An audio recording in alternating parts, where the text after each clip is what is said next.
There's been so much discussion of late around the fact that there's a shortage of premium inventory, and I think the reason we're here at NAB having this conversation is because a lot of folks believe that the share shift that will be driven in the most substantive way will be driven by video from television. So moving traditional to digital, premium video inventory will be the catalyst. And I think it's a great time to talk to Jason from Yahoo. So Jason, Hello. If you could just tell us a little bit about what you do at Yahoo and introduce yourself, I'd be grateful. Yeah, thanks for having me. Pleasure to be here. The Yahoo, we deliver premium content across screens at scale. I work in our video group where we've done a lot of large initiatives in video over the last 6 or 8 months. We've made a big investment. Video is a huge priority for us as a media network. We've launched a new video site last fall called Yahoo Screen, where we house content from a lot of our premium media partnerships across all of our media network properties, in addition to our stable of original programs. We have made large investments into original programs around women's lifestyle programming. We just recently launched a comedy slate with traditional TV powerhouse and digital powerhouse sort of producers, both through our Yahoo Studios team, where we have facilities now in LA and New York and Sunnyvale. But in addition to like Broadway Video, Funny or Die, I mean, we really are trying to become the first, and I think are the first digital network. So is the fact that now we're finally seeing a critical mass, sort of IP-enabled televisions, you know, where we have a substantive audience of devices that are actually activated and on, and this proliferation of over-the-top boxes, is that a big factor in Yahoo's investment in video? I mean, what? Yeah, for us, I think, yeah, because what we're seeing is that every device is connected.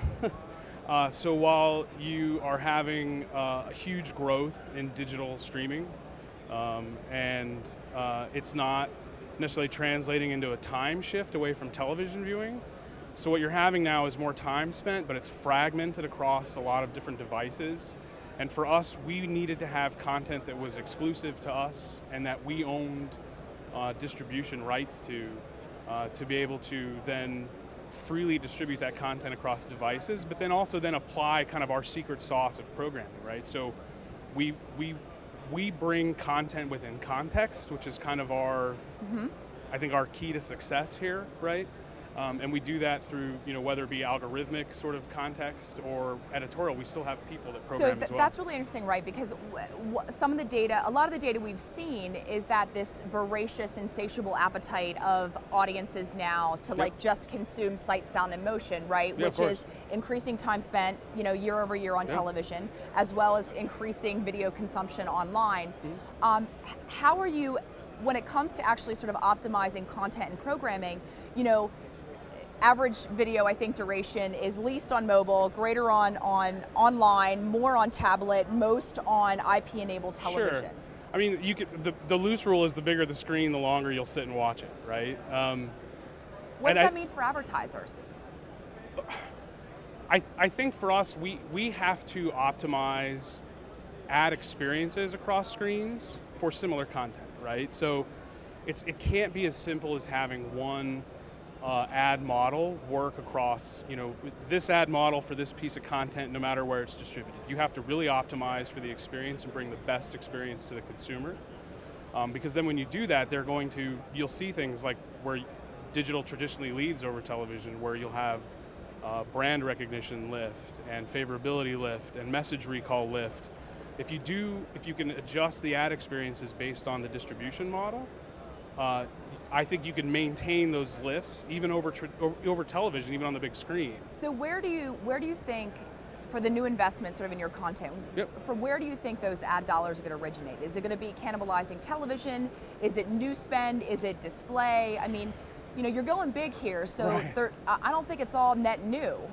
No, I mean, certainly I think there's been some, I think the dollars away from television are still a ways off. I think, you know, ultimately, time spent with television isn't dropping, as I said. So it's going to be difficult for marketers, advertisers to pull away right away. We have to show them increased scale, which is frankly a problem with digital right now is the scale and volume of inventory, of premium content, right?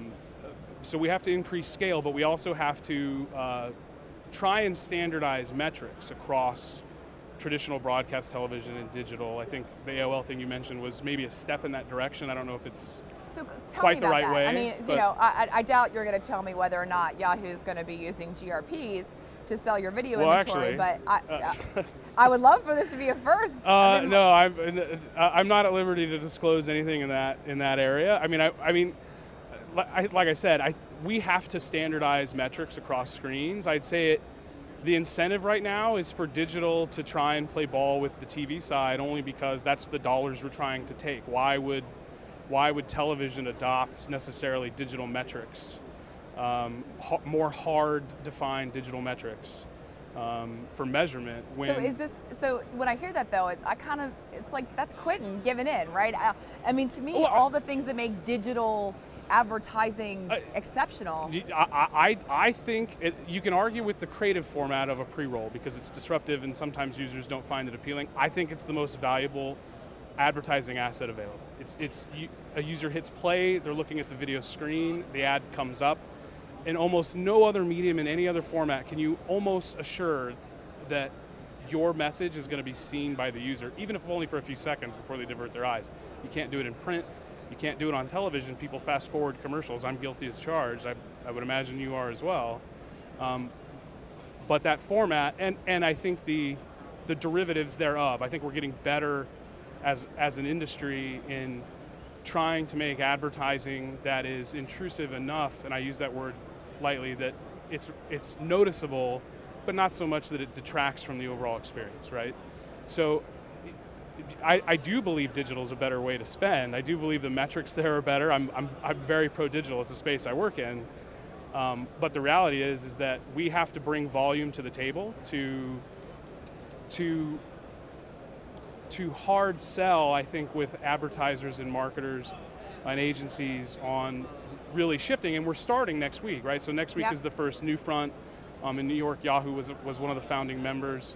We're very excited to have our presentation. I think we're next Wednesday, the 25th. Well, I'm going to be there, so great. I'm super excited to to actually see I'll be there experience. As well. Jason, thank you. Thank you. I'm really grateful that, first of all, I'm excited that you're at NAB because that says a lot, and I'm grateful that you took the time to join us today. So thank you. Thank you. And I'll see you next week. All right, same here. All right. Bye.